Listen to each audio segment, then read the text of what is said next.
So today I got Drew with me, and pronounce your last name for me. Lamoureux. Lamoureux, Drew Lamoureux, or Lammy, I've heard it called. Yep, sometimes. This is the EricSwanRacing.com podcast. I think it's over 50 now. I think maybe 51 or 52. Congrats, man. So I'm coming up on doing a year of it a week at a time. Yeah. So tell me about your story. I want to hear about your story. I just met you a couple seconds ago. We've been social media buddies. I know that you are an expert wear racer, and you've been competing with John Hawkins. You've been fighting up there with him and putting up some good fast lap times. I've been looking at all my laps. You know, I love seeing the data and looking at all that stuff. And I was even watching the Moto America live timing today a little bit at work while I was, in my spare time, of course. Yeah, a little bit jealous that those guys are out there, and I'm not, out on the track yet this year, but that time will come. Sure. So you're sticking with regional stuff right now? I haven't really planned out my season yet. We're going into the season sponsorless right now. The search always, it's always going on, looking for new partnerships and whatnot, new people to work with. Yeah. So right now the plan is to just do a lot of regional stuff. I want to do some more coaching this year. Okay. Get some younger guys, up to speed and get them competing. I'm sure we'll get into this more in a little bit here, but, especially in the North Central, I think attendance has been a little low the last couple of years. It's just kind of been John and me, and then every once in a while Dave will hop into a race, so it's kind of fun going, between the three of us, but it's, we want more competition. We want more guys getting out there. John's buddies, Chad and Kevin, they're getting pretty quick now, so I think we'll have a pretty good group. Regional stuff, coaching, track days, just trying to stay up to speed, and we'll see what the future holds. Very good. And coaching with what organization? Just Sport Bike Track Time. For now I have a good relationship with some of those guys. I know some guys like John has coached before. Just getting, guys out in the track day stuff, faster and faster up into the A group, and then, hopefully get them signed up for a Weir round. So do you have a preference of what group you coach, or does it any particular person? Or I'm a little nervous. I haven't done it before. Okay. I've only done kind of one-on-one stuff with guys here and there, guys I meet at the track that want to get, they're already racers maybe, want to get a little bit faster, move into that expert class. Sure. So all that's been one-on-one. In terms of the group, you don't really get to choose, I guess. You kind of rotate through which groups. In my experience, intermediate's been kind of like that in-between. You got slow guys that are above the novice group but aren't quite as fast for the A group, so the speed differential can be a little scary at times. So like A group would be great just to get out there, identify some guys that might have some talent, work with them, pull them aside in between sessions, be like, hey, this is what you're doing great, this is what I think you could do better. Right. Then novice group, just like getting people to calm down a little bit, because we were all first-time riders at one point. So getting into that environment, that atmosphere, I know can be intimidating. Sure. So just trying to get them comfortable and allow them to make friends, because it really is a great community, the track riding group. So just get those guys comfortable. The more comfortable they are being there and being on their bike, the better and more time they can focus on actually trying to improve their skills and whatnot. And some of the things that I was super scared of when I first did a track day, I was like, am I going to run off the track? Well, normally you don't run off the track. It happens very rarely. It can happen, and I did run off the track my first weekend. But I kept it up on two wheels. I didn't crash. I just didn't grab any brake. I slowly got back onto the track. I probably was neutral throttle at that point, and just slowly got back onto the track. And I was like, well, that wasn't so bad. Yeah, it's all about keeping your composure out there, I guess. If you panic is huge to not do. Yeah. And it's hard. It's your instinct. You kind of lock up a little bit. You don't start. You're not thinking as quickly, even though you're trying to. Sure. The more relaxed you are, the safer you're going to be out there. Absolutely. And when did you do your first track day? 2014. So graduated college that year. The year before that, actually, kind of a funny story. How I got my first street bike. I've always wanted a street bike. I've ridden them before. But, your parents never want you to get on a crotch rocket. So, I grew up on quads and dirt bikes my whole life. And then I was in college. I had a YZ250F that I did a little bit of motocross stuff with, a couple races here and there. But when I was in school, I was just doing trail riding and whatnot, and I got kind of bored of that a little bit. So my roommate was a big motocross guy as well. So he actually busted into my bedroom one day. I was studying for some final or something. he's like, hey man, I'm looking at getting rid of my bike. I've got this guy that wants to trade for the same dirt bike that I had, same year, same everything. And this is the deal, the bike and some cash for mine. What do you think of that? You think that's fair? And I turned around. I was like, I'll give you that deal right now. Here's the title. Let's go. And I handed him the title. He gave me his. I hopped on the bike, no license or anything, and just went for a rip through. I went to school at Michigan Tech, so I took some backcountry roads up there and had a freaking blast. So just by a whim, you got into it. Yeah, I just got the bike. I've always wanted to do it. So I brought the bike home from school the next year and pulled in. My parents had no idea I had it. I pulled in the driveway with a trailer and I started unloading the stuff. There's a bike sitting right in the middle. My dad's like, what the hell are you doing? So got my license that year, did some road riding. Ended up, my dad used to ride sport bikes back when he was in college and whatnot. Hadn't done it in years. So I actually got him back onto a bike. Okay. He was excited about it, I'm sure. Yeah, he was up pumped. He's a gearhead just like I am. So yeah, later that year, I was hanging out with some of my old dirt bike buddies. So they ended up dragging me to the track in the fall. It was like the last Grattan track day of the season, like September of 14. Yeah, and I just fell in love right then and there. I was there with like the Blazius crew, and like Dylan Ten, John Fitz, that whole group. Oh, so they got me into it. They trailered my bike out there. They had all the tools, so like it was super easy. All I had to do was get a suit and a helmet. And you didn't need a full pit setup. You just needed the basics of what you need to ride. Yep. That's friends. good. Yeah, and some good friends. It definitely helps.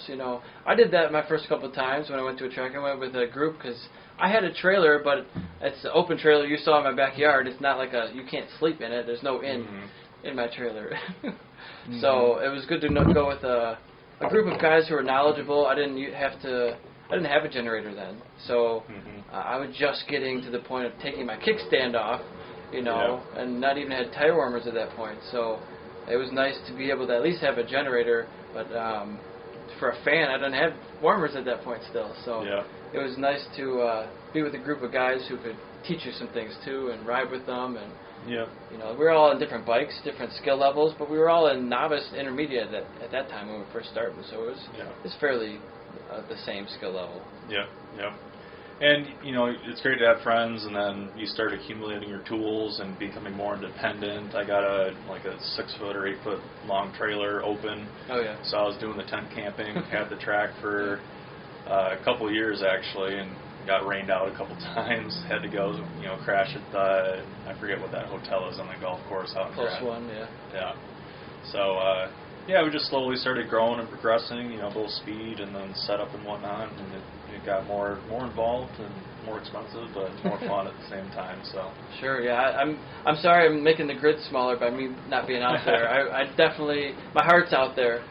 My wallet is in my pocket right now. Yeah, we're all there at some. I'm there at that point right now. I got a lot of house projects I want to get done this year. I bought my house a couple of years ago, so I'm just starting to get into improvements and whatnot. So the funds are limited this year, so that's why I'm just doing local stuff. I'm just trying to have fun with it again. You still got a bike, and you still got all the gear ready to go at a moment's notice? Yeah.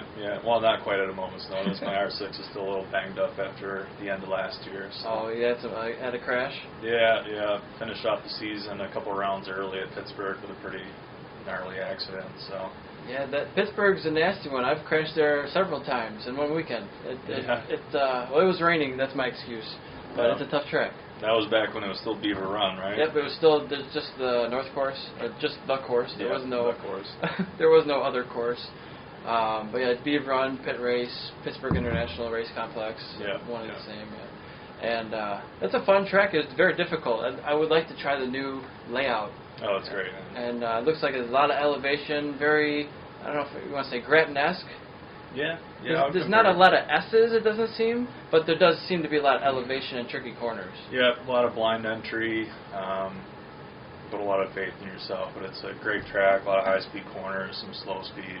I do like that. It is a small S section, but I love ripping through there. It's a great time. Yeah, and I was looking at my lap times from 2011, 12, 13, and on my laps. They're still there. They're there forever. You just search for your transponder or your name, and you find it all. Yeah. And since Pittsburgh was such a short track, as far as like gap to the leader, lap time wise, most of the time I was fairly close, but not right there, you know. And Pittsburgh, I was, I think, a tenth away from the fastest lap time in my class for the whole weekend, which Sweet. is, like, that's phenomenal. That's right where you want to be. But most of the time, like a second, maybe a half a second, maybe more.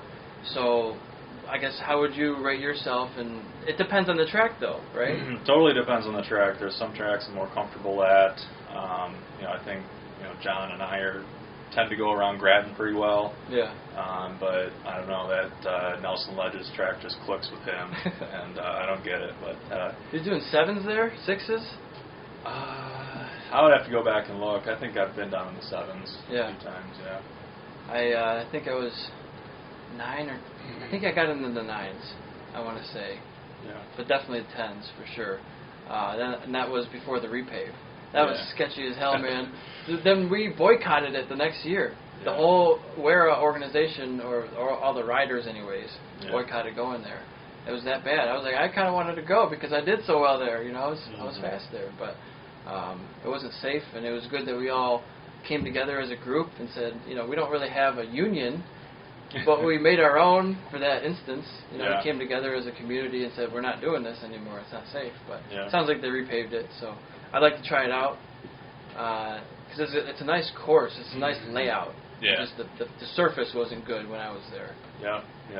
Just the right amount of banking, all the right places, really fast corners. The pavement's got a lot of grip to it, so it's a fun track for sure. Are there any corners that you hate? Like, I'm thinking Formula One corners. I kind of think they offer a lot of different lines. I'm talking about like Austin, turn 1, the left-hander up the hill with that huge wide entry, so you can take any line you want. Yeah. But it's going to get hectic. Yeah. Gosh, I have to go back and look at all the tracks I've been to. Off camber, downhill, Grattan, turn 3. Do you like those, or? I love turn 3 at Grattan. Yeah. That's one of my favorite corners. It was one of my least favorite at the very beginning, but once I found my line through there, I love it.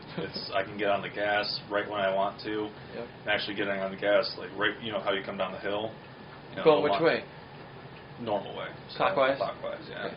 Right when you crest that hill, I'm like right back on the throttle and drive down that hill, and I love it. I've made a few passes there, sketchy or not, but no, it's a great corner. I love it. Risk offers opportunity. Yes. And some people just want to get through the corner and not crash, and some people like, I know he's going to just try to get through it. I'm going to stuff him up the inside, and he has nowhere to go. Yeah. But there's a lot of respect in WERA racing. It's not so cutthroat. People aren't banging bars too bad or running people off the track. It happens, but it's not intentional for the most part. I think. And if something like that happens, everybody's going to go up and apologize, and we're all friends at the end of the day, and we all have to go to work on Monday, like everybody says. So it's gentleman racing for sure, and I really enjoy it. Yeah. So there's a lot of racing going on this weekend. Mm-hmm. There's Formula One in Portugal. Yeah. We got Moto America in Georgia. We got MotoGP in Spain. Mm-hmm. And we got WEC in Spa, Belgium. Okay. 6 hours of Spa. So you could be watching any of those, or do you follow any series? I'm a huge Formula One fan. Yeah. I've been a huge Formula One since I was a kid.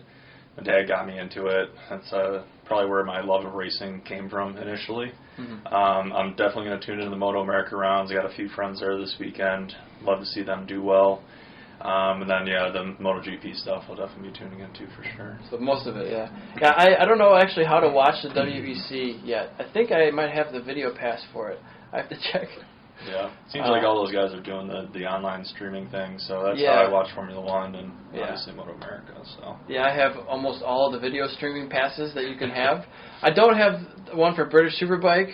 I know there's the Asian Talent Cup or Asian Superbike Championship. There's a national championship for like every country. Mm-hmm. But I don't know how to watch like the Mexican one or the Australian one. Yeah. I haven't ventured into that. I don't have enough time for watching all of them. But it's just interesting to see like their national championships and to watch like what's going on in their country and see their kids growing up and see what the difference is to try to compare and contrast the Moto America kids. Mm-hmm. See where they're at. Yeah. So, is there anything on your mind you wanted to talk about today? When are you going to get back out on the track with us, man? Hopefully, I plan on buying a 50cc in a couple months. Okay. And then a 150cc, and then next year a 250cc dirt bike. Those are all dirt bikes for training. Mm-hmm. And then my goal is 2023, so 2 years from now, I want to buy a bike and a trailer and a generator and all this stuff. I need a canopy. Okay. And I want to do 3 track day weekends. Mm-hmm. And I think that'll be enough to get me pretty much up to speed. Yeah. And then by the end of the season, I want to do at least one wear-around. Yeah. So hopefully, I don't know if I'll be novice again because it's been 6 years, and at that point it'll be 8 years. Mm-hmm. Will they grant me an expert license? If I can do the lap time, Yeah. I don't know. Like, yeah, if I get back to, I think I was doing 22s or 21s at Grattan. I have to look again. Mm-hmm. But I was pretty fast, you Yeah. know. And if I could do that again, would they grant me an expert license? With the intention being the following year doing a full season of racing. I've done regional racing for 5 years. I'd like to do, and I've done some national rounds, and I did pretty well.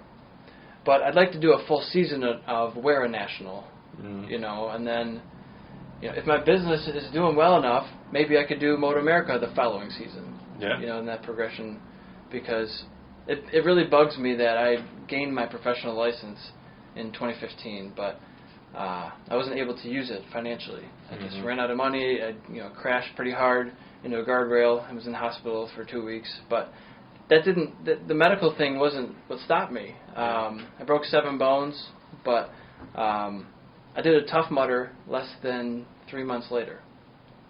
I was able to be right back to my fitness.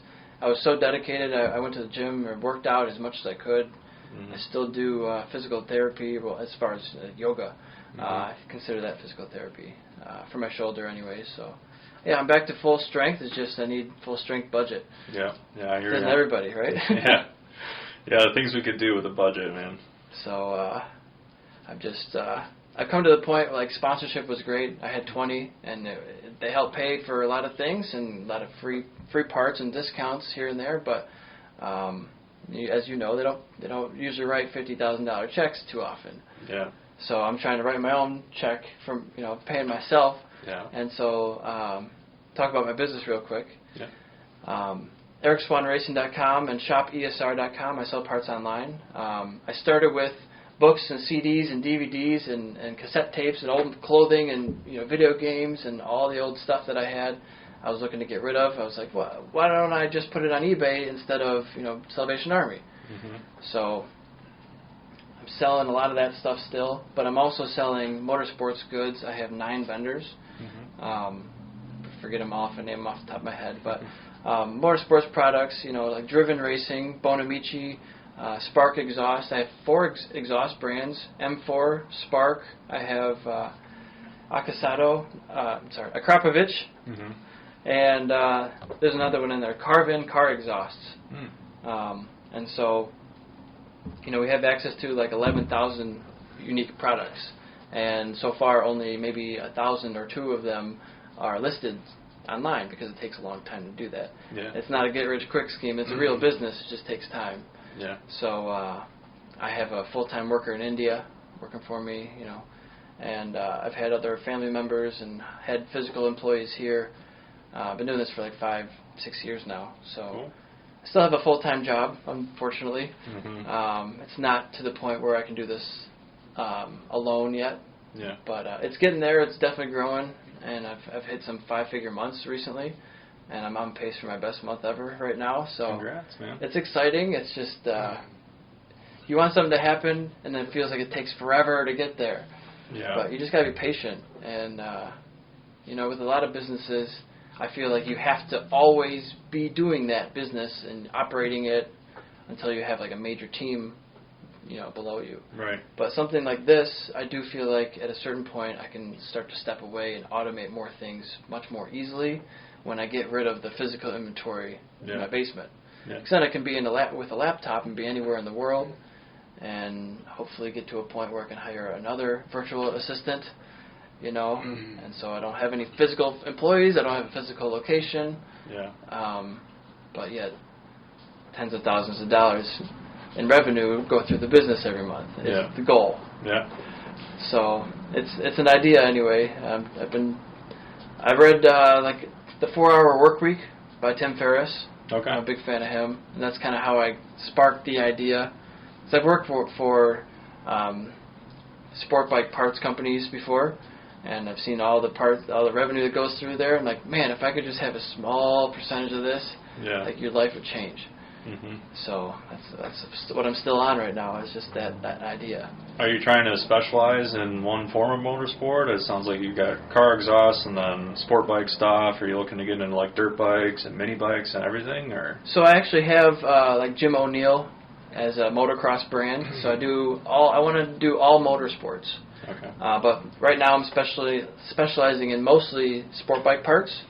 But I do have access to racing car parts as well. Mm-hmm. So like NAM Industries, Noble Performance, there's Silver Suspension, there's Angry Acorns, which is like wide body Subaru kits.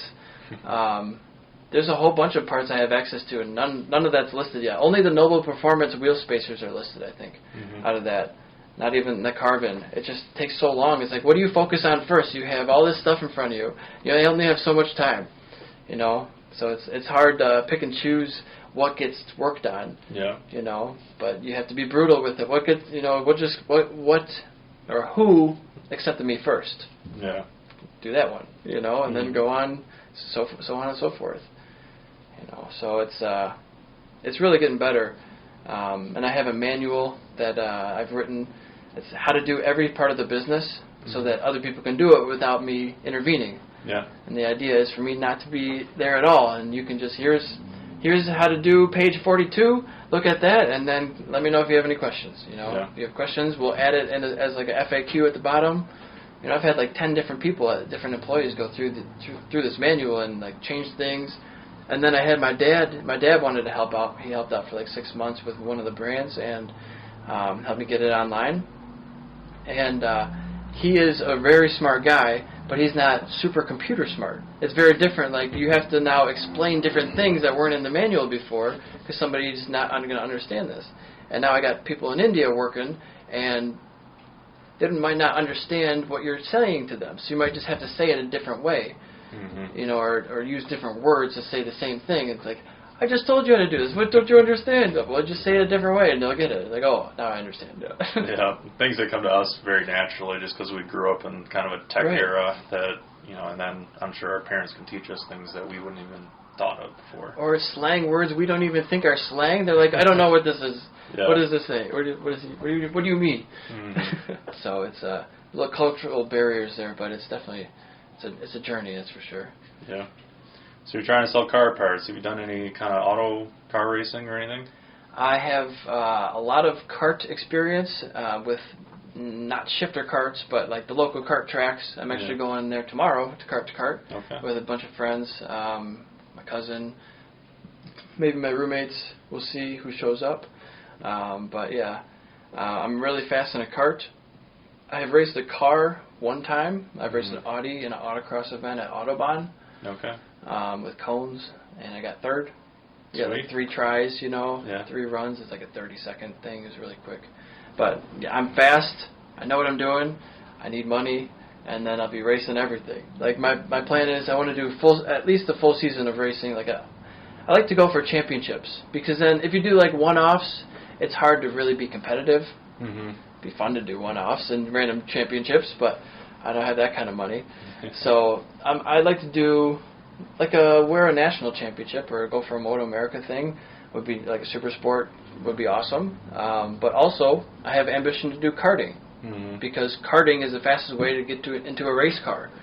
And I want to do race cars. I'd love to do like GT3, GT2, like I don't know about prototype LMP1 or a hypercar. That's a little outstretched right now.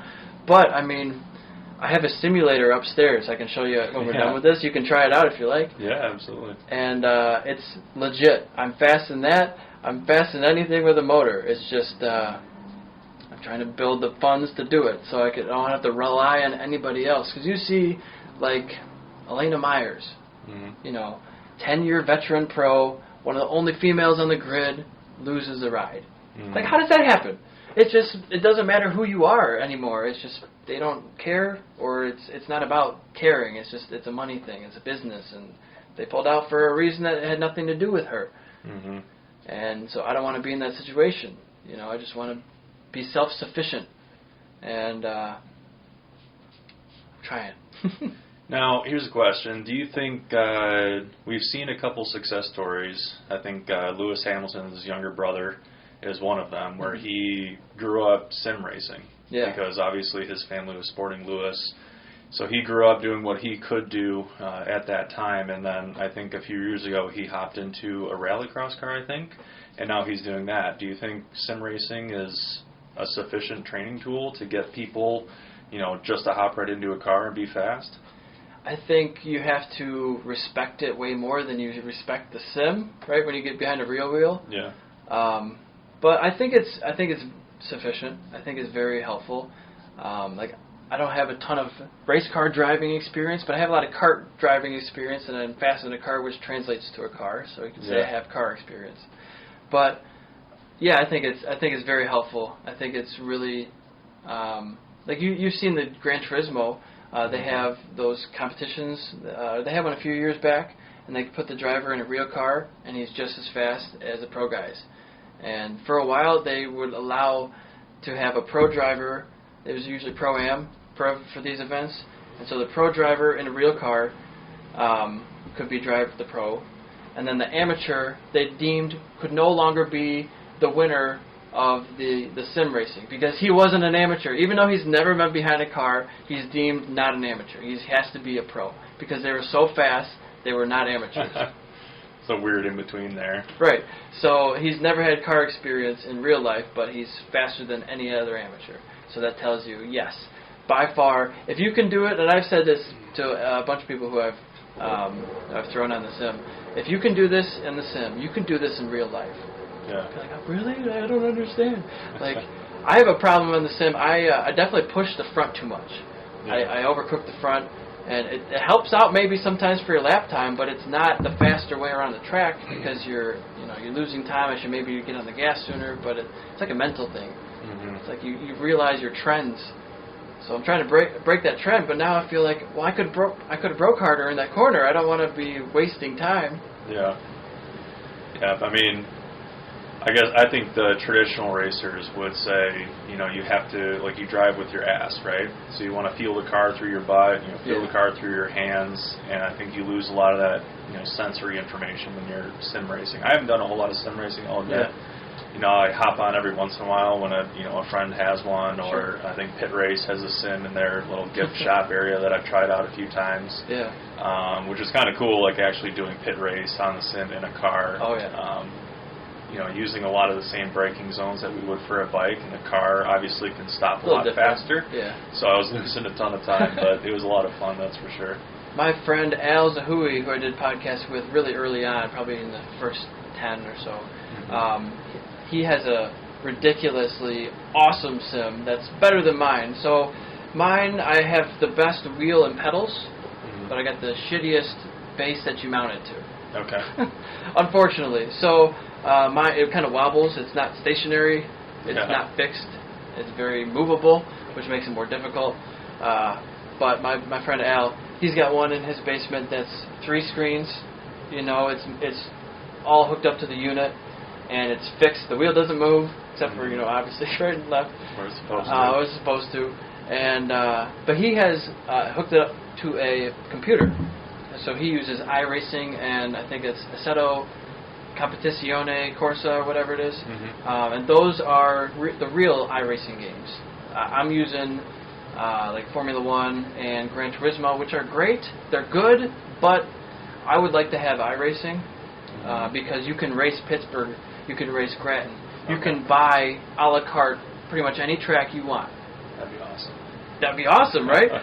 So, and you can, like, maybe I'm going to go to Road America next year or whatever, and I haven't rode that track. So if I got 700 laps in my sim over the next 3 months, then I go to Road America and I'd be right on the pace. Yeah. Instead of, wait 3 practice sessions to get up to pace, or maybe go off the track because I didn't know where I was going, Yeah.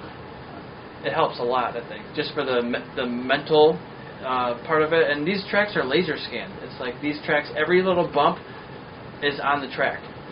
I don't know how well the scenery is going to be mimicking it, but you can get the general gist of it. Yeah, at least enough to get some, visual markers and turn-in points and all that stuff, so you don't have to worry about that when you actually get to the track, because that's half the battle, And my buddy Al has a butt kicker installed on it, so it does give you some force feedback. Okay. And he was sending me pictures of like the hydraulic stuff and looking at pricing on that too to get like that, because that will give you the real, that's everything you need. Maybe you need some fans blowing at you. But yeah, I'd like to actually buy some like racing driving gloves and racing shoes. Yeah. And I thought about maybe getting a kart helmet, but that seems excessive. Like, what's the difference between a kart helmet and a car helmet and a motorcycle helmet? I mean, they're all rated differently. Like, a car helmet probably doesn't have great impact absorption as much as a motorcycle would, I would think. Not as much, I don't think. Because they're just going to smack their head against the window, right? Well, I'm sure you can smack your head against a roll bar, pretty hard as well, but in terms of like the visuals and whatnot, obviously a motorcycle helmet, your vision area is a little bit, pushed off a little bit because you're usually... Yeah, you're looking like this. Yeah. So obviously I know there's a difference between motorcycle and car helmets. I didn't know there was a separate karting helmet. It might be. I think. Well, I was looking at them, and I think maybe they're just cheaper models. Okay. How often? I guess you can flip in a cart. It's not very often though. No, the speeds are different too. In most cases, unless you get one of the badass shifter carts. Yeah, I like to do that one day. Yeah. You can go to Grattan and do track day with a cart. I love that. The shifter cart going 130 miles an hour. Yeah. I've done one day of shifter carts. Actually, kind of a funny story too. I was back in high school. Everybody goes on their senior spring break, mostly to Mexico or somewhere in the Caribbean. Yeah. And I was downstairs in my basement. My dad came downstairs. I was watching hockey. He's like, "Turn that off real quick." I was like, "What? Am I in trouble? What do I do?" He's like, "I'm not paying, whatever $1,500 for you to go down to Mexico with your friends and get drunk all week and not remember a damn thing. So you can do that here. So let's go do something fun for spring break." And we actually went out to Arizona and did a week of Bondurant. Okay. High performance class. I forget exactly which one. Yeah, I've heard of it. Yeah, so that was great. We tooled around in CTSVs at the time all week long. You get your the Cadillac CTSVs with a big V8 engine in it. And you get your own set of tires every single night when you're done with the car. It goes into a shop. It gets fully inspected, so it's like ready to go for you the next day. But they had an option, like a 4-hour evening session. They had a really cool karting track that was under the lights and everything, so you start off at dusk and then ride, the longer you ride, it gets darker and darker. Yeah. That was a freaking blast. I mean, these things were tuned up. I mean, we were going 120, 130 down the straightaway there. Man, those things were wild. That sounds like a lot of fun, for sure. Yeah. Yeah, I'd like to get behind a car more often, but I don't think that's going to happen for a while, unless something really dramatically changes. Yeah. I think just two-wheelers are so much cheaper. I think the argument could be made either way. I mean, autocross events, I think, are a little bit easier in your car. You don't have to have, full setups. Obviously, the more faster you want to go, the more in-depth you want to get in the sport, it can get up there. But the same thing could be said for motorcycles. I mean, if you're just doing track days and whatnot, regional stuff, it can stay pretty affordable. But obviously, once you start building your own race cars, that definitely changes the game. I feel like I need a lift. I need so many more tools. But yeah, I mean, you could buy like a beater, Mazda, MX-5, take for $5,000 maybe. I don't know. Yeah, ballpark. Yeah. And it depends which one you want, right? Because I was watching the MX-5 Cup at Daytona, and they said those engines are like $80,000. Jesus. I think something like that. And then you got to buy the rest of the car. Yeah. That's wild. You're talking a $100,000 car. Yeah. Yeah. For racing Mazda MX-5, but that's to race on TV.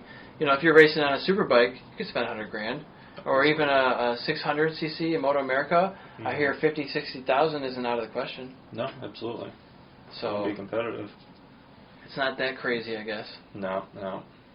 Yeah, it's kind of part of the reason I bought that MX-5 up there is doing a little bit of stuff.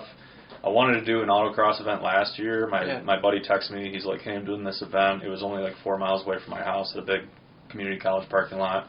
So I went on, 3 weeks before the event, and I tried to sign up and completely sold out. Oh, wow. And I guess that's how it is for all the events in this area. Huh.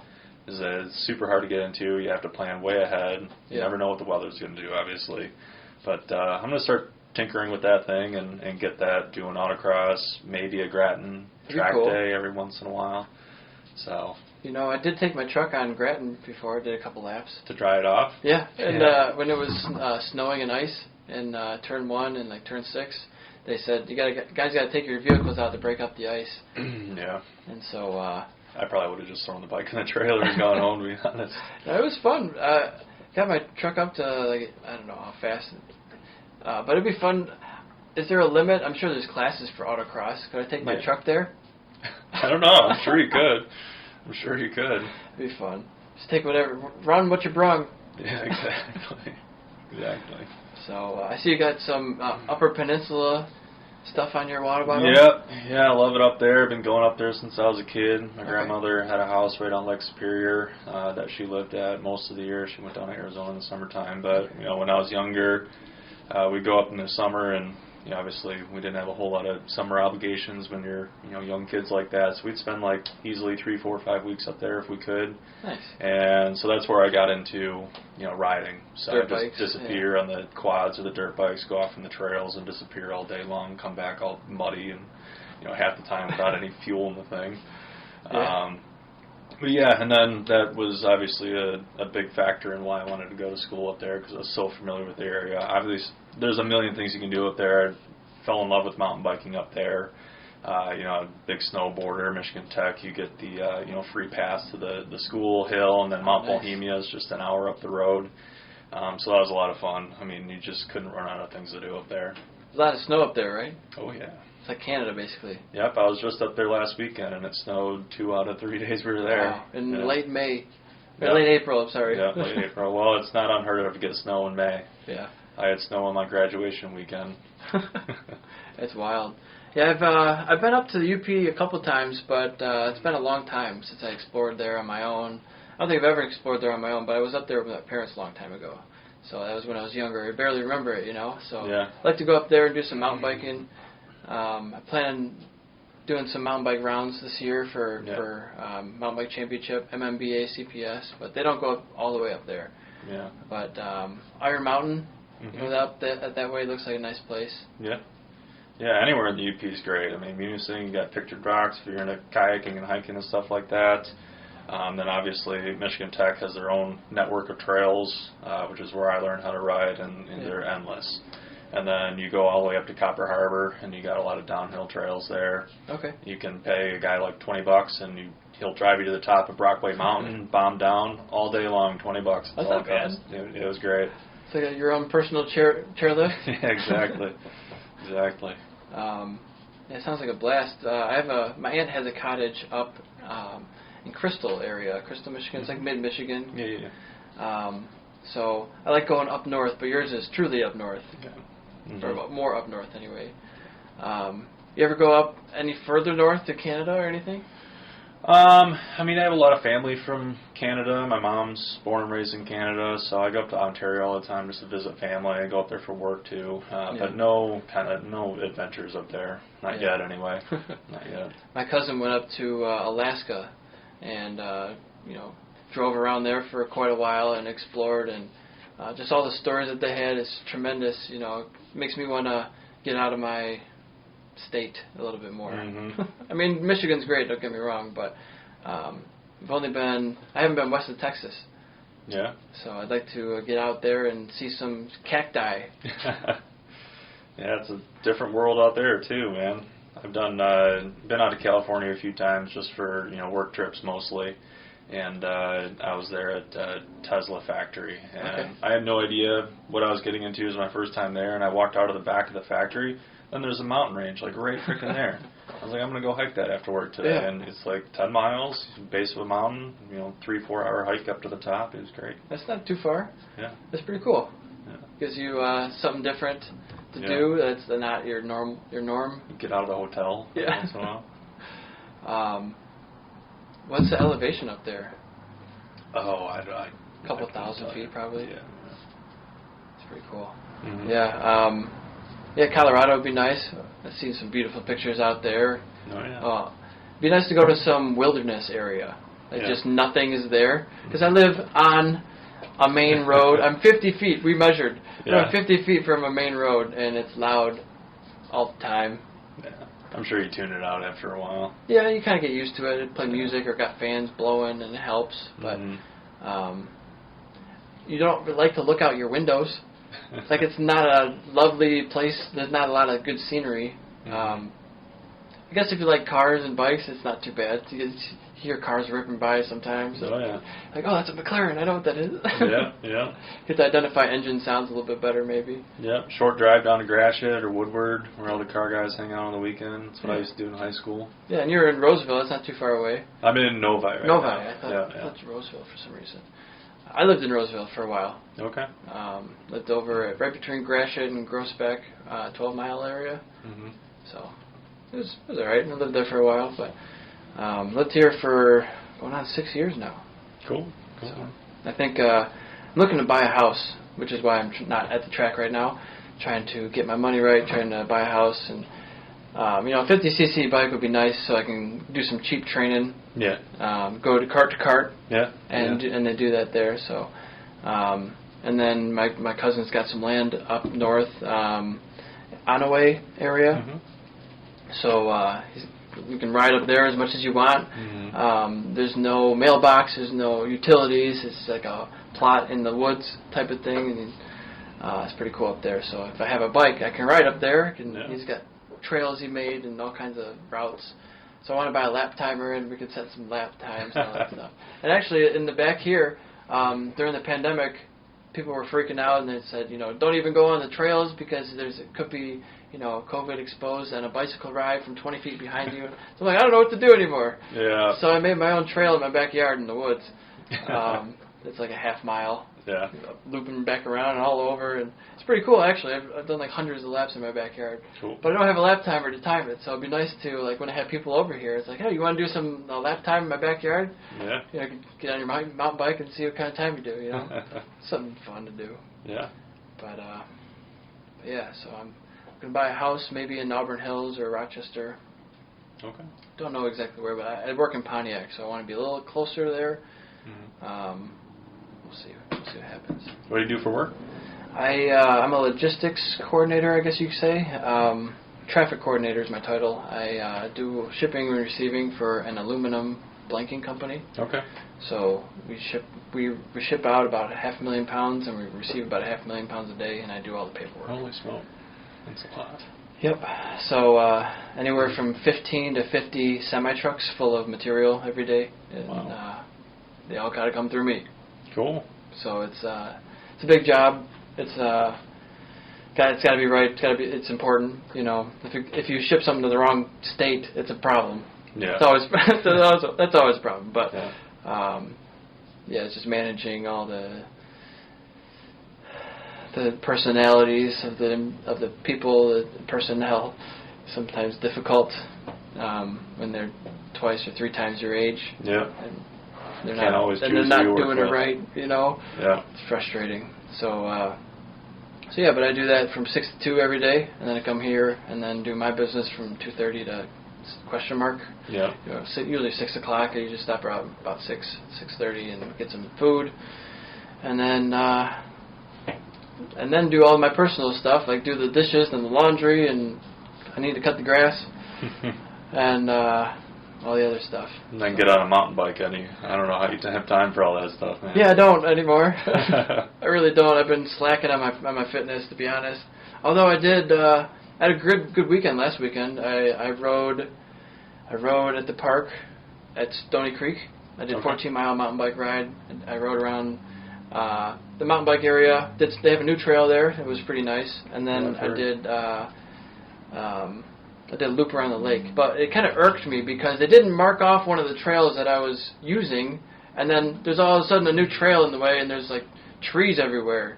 Like they closed the trail, but they didn't mark it. Okay. So I was doing my normal route, and like, what the hell is this? And then I tried to go a little bit further, and it opened up, and I went a little bit further, and then it closed again. I was like, what the hell is this? Yeah. And nobody marked this. Nobody bothered to mark the trail. That was the first time I rode the trail since they redid it, I guess. Yeah. But so when I just walked over to the new one, over all the trees, and it was nice. Yeah. But then after that, I ran at a different park, ran a mile or so, and then the next day I decided to walk a casual 10 miles at Stony again. So. Oh, casual 10 miles. Yeah, I tried. Well, it was like 9.6. So. But yeah, it was good to get out there because you have to, man. There's not a lot of friends want to come over and hang out during the pandemic, and everybody's afraid, and dating apps, there's not a lot of action on that right now, for me at least. So just got to get out and talk to people, and if they want to talk to you. Well, I mean, at least for the last couple of months, I think things are starting to move in the right direction. A lot of people are getting vaccinated. I don't know about yourself, your stance on that, but I got my second dose a couple weeks ago. Some of the things that Whitmer's doing right now and looking at the future, opening things up is encouraging. And I think at least some of my friends and inner circle and the people I work with are definitely starting to come out of their shell a little bit more. Yeah. And it's encouraging. I don't think we're anywhere near the end of this. But at least some kind of normalcy is on the horizon, I think. Yeah, it's good. It's definitely getting better, I think. More things are opening up. Mm-hmm. And I think that they didn't put any more restrictions on Michigan, at least. They saw some numbers were rising, but she said, nope, we're not going to do anything else. We've done too much, and she's already getting death threats. It's craziness. Like, people are going out of their minds with that stuff. Yeah. But yeah, I think it's good that things are opening up, and I'm excited about it. Yeah. I heard that was it Bill Gates? He's a respected guy in the community, right? Yeah. And he said things are going to be normal again probably at the end of 2022. Now what does that really mean? There's a whole lot of ambiguity in between normal and now and then, but I'm ready for now. Yeah. I'm ready. I can't wait for the first time I can go into a store and not get mean looks for not wearing a mask. Because I always wear a mask. I always have my little neck gaiter thing on my nose. Mm-hmm. But it still feels weird putting on a mask before going into a store. Yeah. Yeah, I don't think things will go back like 100% what it was in 2019. I think there's going to be some, I don't want to say regulations, but some new trends that tend to stay. People maybe less willing to shake hands, or naturally wanting to respect people's space a little bit. But I'm fine with that. Which is fine. Yeah. And I think some people will continue wearing masks for a long time. I think so too. Yeah. I'm fine with too. I think that's healthier. Right? Yeah. I don't have to breathe in your breath. Yeah. Maybe the annual flu numbers and cold numbers will go down as a result of that. Who knows? Definitely a lot less people on the roads. Oh yeah. Which is kind of nice. It's starting to pick up though. I just did a work trip down to Kentucky. Yeah. And I've been continuing to travel for work. Just the nature of my job, I have to go to customer facilities quite a bit. And it was great last year, 2020, driving down to South Carolina, driving down to Kentucky, Georgia, nobody on the road. But I did my Kentucky trip last week, and man, I mean, the trucks on the road, you can definitely tell the economy's picking up. There's more traffic on the road. Cincinnati was an absolute parking lot when I went through. Yeah. So a little bit more cars on the road now. But sure. And people are going crazy on the roads. Not respecting the speed limits, not doing anything right. No, they're not. What do you think should be done about that? If anything. I think that'll naturally correct itself once there's more traffic on the roads, or we get back to the volume that we would call normal. Yeah. I think just having more cars on the road limits the opportunity for that kind of behavior, and I don't know. I don't know if cops are less willing to pull people over for the fear of COVID or whatnot. But I think that'll naturally correct itself. I don't think we have to do anything extra to do, fix that. Make the left lane open? Yeah. No limit? No limit. That would be great. Do you think that'll ever happen? I was thinking about that the other day, driving home from work. Will I ever see a no speed limit in, I don't know about every state, but in any state? Well, there already is one state, right? But not my state. I don't think we'll ever see that in the United States. I don't think the average driver has the composure or respect or the training to be able to handle that. I'm actually fortunate enough. I was in Germany for an internship when I was in college. I lived over there in Dusseldorf for 4 months, in between my sophomore and junior year of school, I think. And I lived with my aunt and uncle. He's a big car guy. He's got a couple little hot rods. Audi TT is tuned up a little bit, and then he's got his Mercedes, twin turbo diesel wagon, which that thing hauls butt. So we would go out, every few Sundays and go rip around. He would let me drive, going on the Autobahn. That no speed limit. Just the feeling of freedom and whatnot was incredible. Yeah. But the respect that those drivers have for each other and the road etiquette, if you see a guy on your ass coming up at 120 miles an hour, you're going to make sure you get over. Sure. And yeah, so it's more of a cultural thing. Like, they can do it. Why do we suck at driving? Well, I think it's a little bit of the argument of why there are not mandatory cages in hockey. Because if you had a cage, you'd be more reckless in the corners. Yeah, absolutely. Right? Yeah. So it's a little bit of the, if you have the ability to be more reckless, you're going to be more cautious. I think you could use that argument for a lot of things, but I don't know. People have the itch to go fast. I mean, obviously, you just want to do any kind of motorsport, just kind of get up to speed. I'm the same way. And I think the average person doesn't have the self-awareness, maybe, to be able to compose themselves properly in that kind of situation. You also look at, I'm pretty sure it takes like a year to get a driver's license in Germany, where here it takes like 3 weeks, and you have to spend 4-6 hours or whatever it is in a car with an instructor. Yeah. I think there's definitely a lot more discipline through training like that, and then I think if you get pulled over trying to do the whole no speed limit thing in a zone that actually has a speed limit, I think the consequences are pretty severe. Yeah, much more severe. Yeah. I would like to see maybe if you have a race license, you get graduated to a new speed. I wish. It's like different tiers. Yeah, there's like are you a track day? Are you a racer? Or like a regional? Are you a national? Are you professional? Are you international? It's an interesting concept. Yeah. I'd like to see that anyway. Yeah. Because I follow all the rules, of course. I'd just like to see the speed limit. If everybody's doing 85, who are we kidding ourselves? Yeah. With the 70 or 55? Mm-hmm. Nobody's doing 55. Yeah. Not a single person is doing 55. Yeah. Well, my trip just up north last week, they increased the speed limit in like the middle of the mitten, and then all the way, well, not all the way, but most of the way through the Upper Peninsula. Yeah, some of it's 75. 75 in the Lower Peninsula, and then 65 up from 55 up in the Upper Peninsula. And that drive normally takes me like in 10 and a half hours maybe to my grandmother's place, and it took me like 8 3/4, 9 hours. So it shaved off a big chunk of time. Yeah, that's helpful. And you feel more comfortable doing it, because when the speed limit was 70, I was still doing 83, but like always keeping an eye out for where the cops were. Now I can do 83 and really not have to worry about it. Or in the Upper Peninsula, you're doing 70, 72 miles an hour. Before, I was like, okay, I see a car parked up there. Is that a cop? Better slow down. Now it's just like, whatever. I think that's a safe speed for those kinds of roads. So, increasing the speed limit here and there I think would be appropriate, but I don't know. I'm always up for highway-only increases. Regional, like city and residential, keep it the same, for sure. Absolutely. And be strict on that. But, like, highway, do whatever you want. Sure. Because, like, this is supposed to be 25. Nobody does 25. No. People do 40 all day, and then not even stopping at the stop sign before going on the main road. Yeah. Like, what are you doing? Yeah. But that's enough for my complaining about driving, I guess.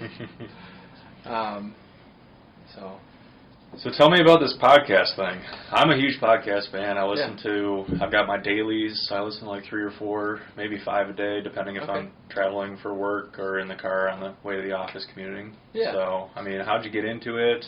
What are you doing with it, and what are your goals? And what have you learned along the way? So I kind of got into it because I wanted to do it for a long time. I know so many people who are racers. Mm-hmm. I know there's a huge community I have access to, basically. And I'm not racing right now. I want to stay in the community. I want to keep talking to people. And I love racing. Mm-hmm. And most of the time, people don't want to hear me talk about racing all day because that's all that's coming out of my mouth, right? Yeah. So this is an outlet for me to get that out in a way. Okay.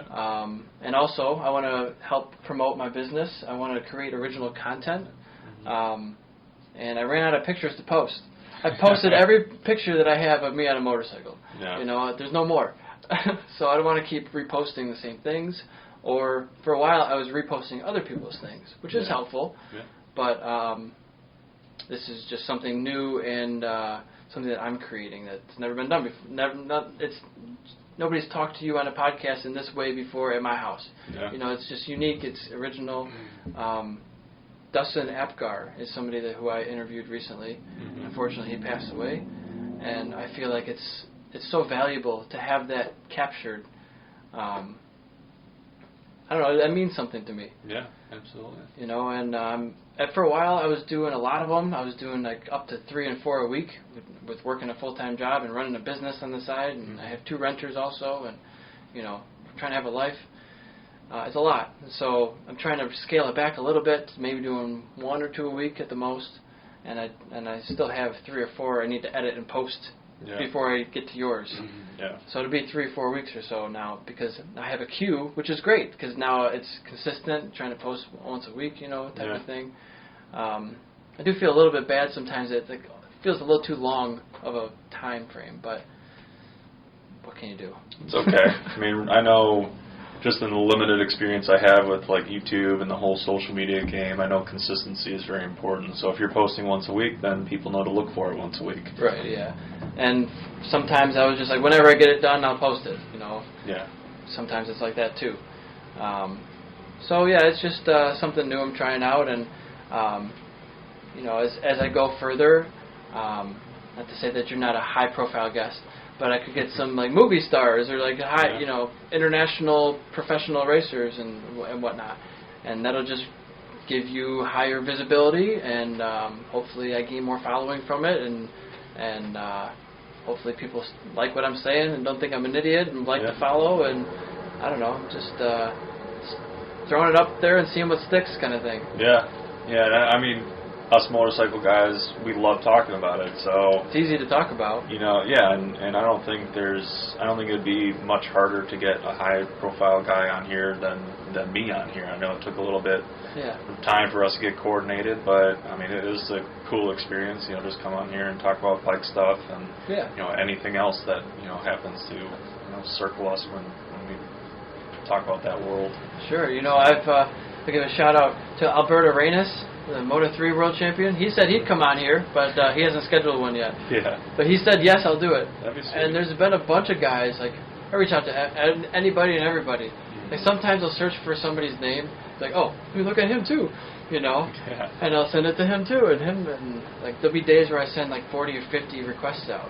Yeah. And like yours was probably months ago, and we finally did it today, and I'm not hurt by that because everybody's got schedules and everybody's got things, and I only have certain days now that I can do it. Yeah. But yeah, I've put all these feelers out there. So lately, I haven't needed to ask more people because they're finally starting to like, oh, he's got 50 of them out now. I'll go on there. Mm-hmm. You know, when you first start out, it's hard to like. You have a what? Where are they? You know, you don't have any. Yeah. But that's why I started with, I guess, the low-hanging fruit, like my family and my friends. You know. Mm-hmm. And then once you have 10, 15 of them, they're like, oh, yeah, I'll go on there. Yeah, yeah. So, yeah, it's just definitely growing. I just have one with Valerie Thompson I just posted. Mm-hmm. It's pretty excited about that. She's an 8-time land speed record holder in like a Streamliner motorcycle. Okay. So 328-mile-an-hour record is her number. Can't even imagine the engineering that has to go on to make a bike stable at that kind of speed. And she says it's like you have to align the machine with the horizon for the stability of like left and right.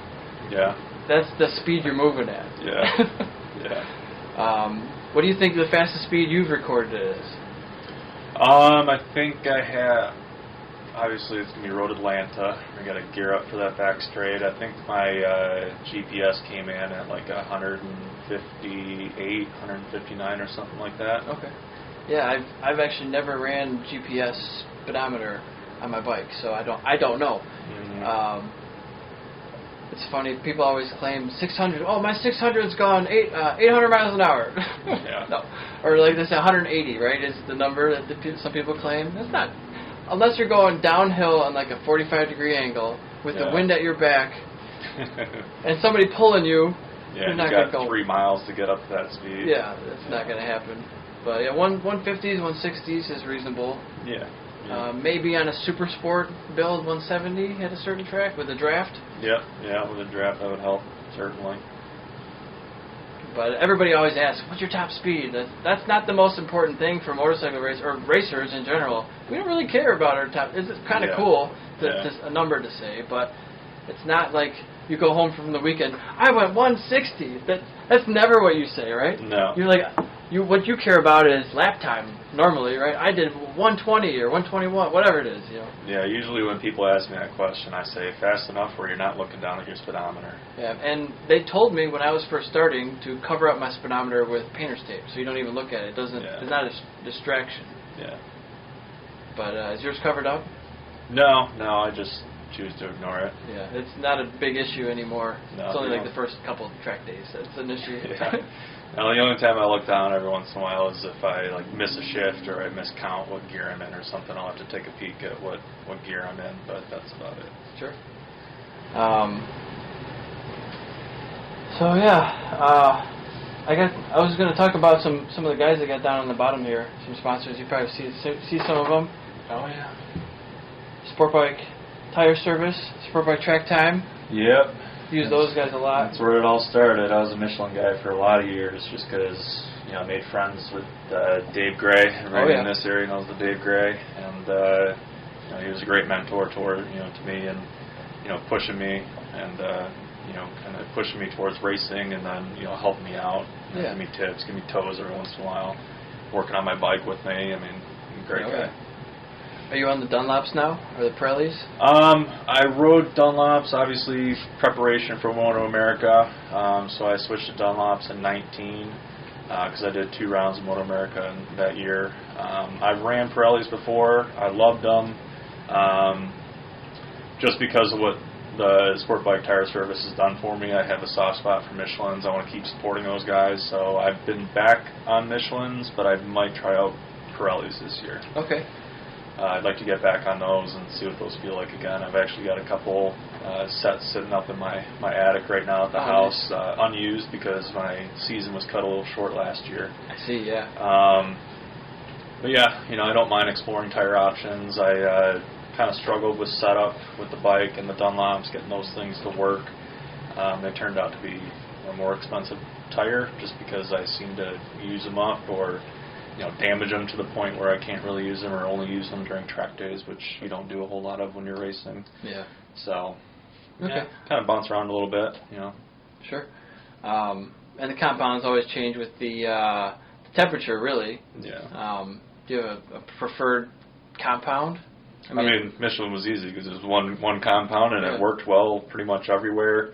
I did struggle with the Dunlop compounds just because it seemed like a lot of the vendors that I was talking to had a slightly different philosophy on what compounds you use where, and it was kind of counterintuitive, like you wanted to use a harder compound when it was slightly cooler temperatures and a softer when it was like about to melt the tire or the rubber right off the tire. And then, adding in the whole suspension geometry thing, we always had a hard time, getting the bikes dialed in. And then I was riding Triumphs out there. Oh, yeah. So basically from 2016 through 19, I think I was on the Daytona. Okay. And going into Moto America on the Daytona and struggling getting the bike to work the way that I knew it could and I wanted it to. And then literally nobody in the paddock had any experience or very minimal experience to help out. We had our crew that, obviously worked on the bike throughout the years, so they knew it. But getting that thing dialed to where I really wanted it to, we definitely struggled with. Yeah, the Triumph is not a widely used bike anymore in the grid. Not anymore, no. Team Apex, Richard Harris, he was championing the effort for a while with Jason DeSalvo and Elena Myers, and there were a couple other guys. Was it Kenny Reedman? He was on one for a little while. I think so, yeah.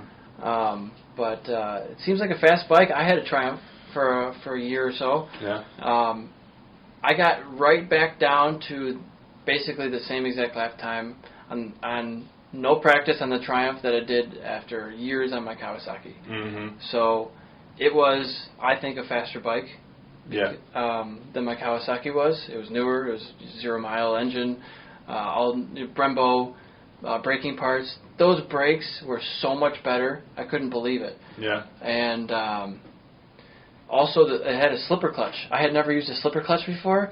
It was like, oh, it's actually supposed to feel like this going into a corner. It's not supposed to be bouncing all over the place, in the braking zone. Yeah. It's like, oh wow, it would have helped me so much. And how fast you could flick the bike left and right through the S's at Grattan.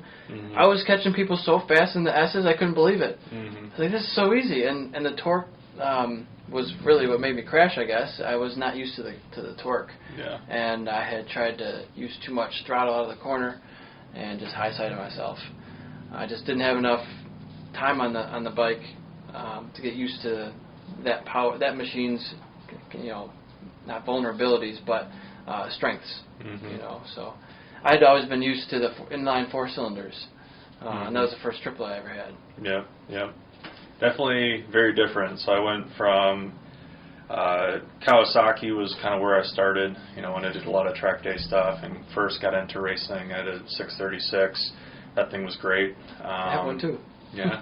636. Yeah, and then I hopped on the Triumph and dropped about a second and a half or 2 seconds every track I went to, which was incredible. Yeah.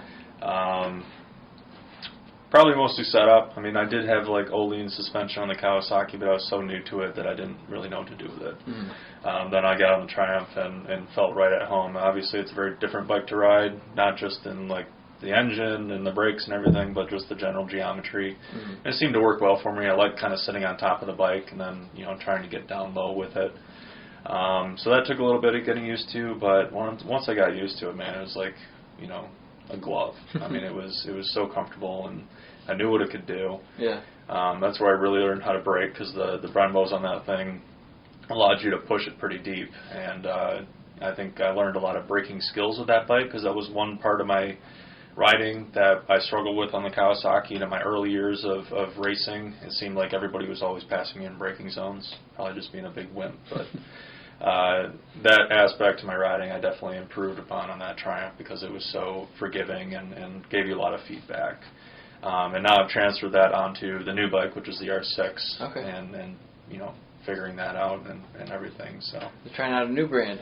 Yeah. I mean, everybody's on R6s, so there's got to be something about them that I'm missing out on. So spent a lot of last year trying to get used to it, because I bought at the end of 19, so my first time on it was out at Chuckwalla in January of 2020. Yeah. Trying to get some off-season miles in, and then it took me a little bit longer to kind of feel my groove than I would have liked.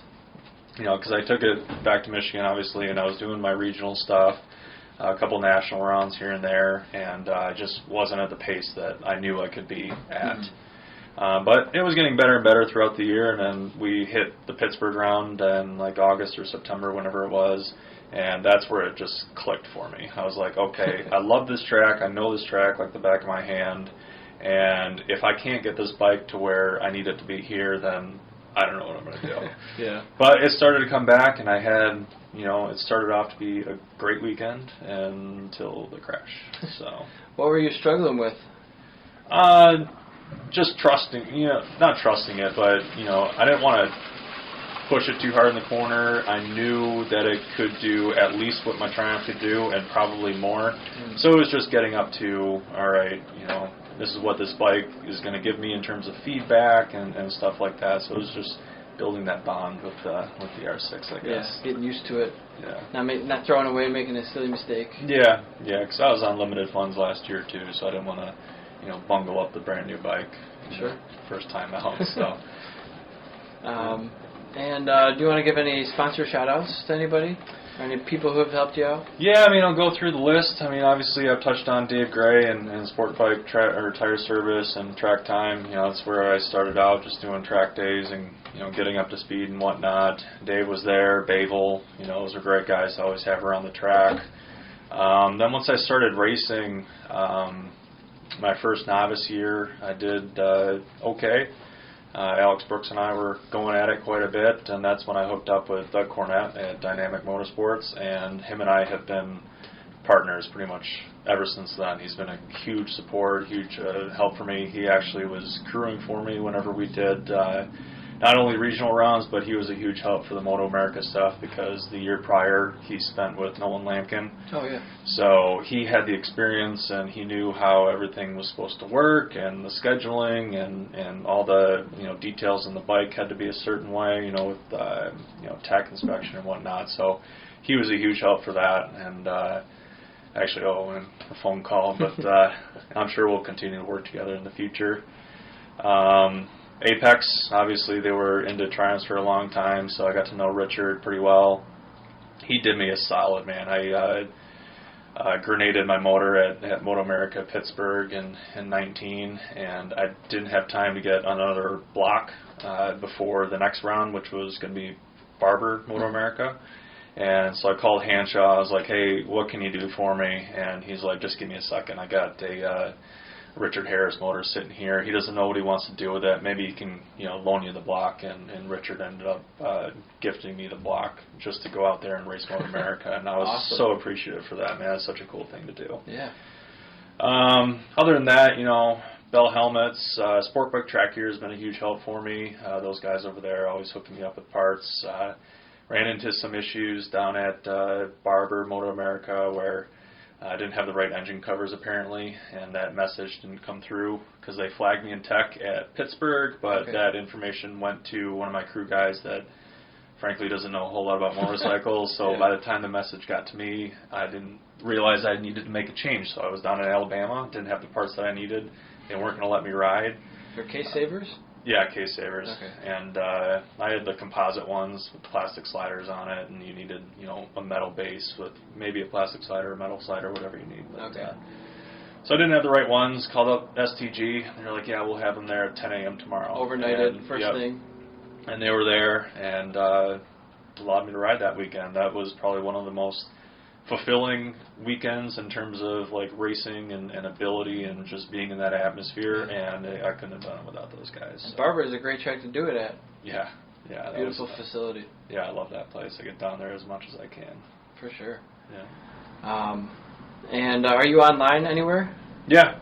So obviously Instagram at Lammy68. Also LambChopRacing.com. If you Google YouTube Lamb Chop Racing, you can see first-person videos. I got a few old sponsor videos on there from a few years ago. So yeah, if you Google Lamb Chop Racing or Lammy, you'll find me. I'm on Facebook too. So anybody wants to reach out, reach out. All right. Anything else you wanted to talk about today, or bring up, or comment on? No, man, just can't wait to get back on the bike. I got a little bit of work to do when I get home to get the bike back in working order, but can't wait to get back on the track, man. Hang out with my old track buddies and just get back on the bike and go racing, go fast. Hell yeah, I get that. Yeah. Well, let's wrap this up, and we can do some sim racing upstairs if you like. Yeah, man, let's do it. I appreciate it. Well, thanks for coming on. Thanks for having me. This is great. You're welcome. All right. Very good.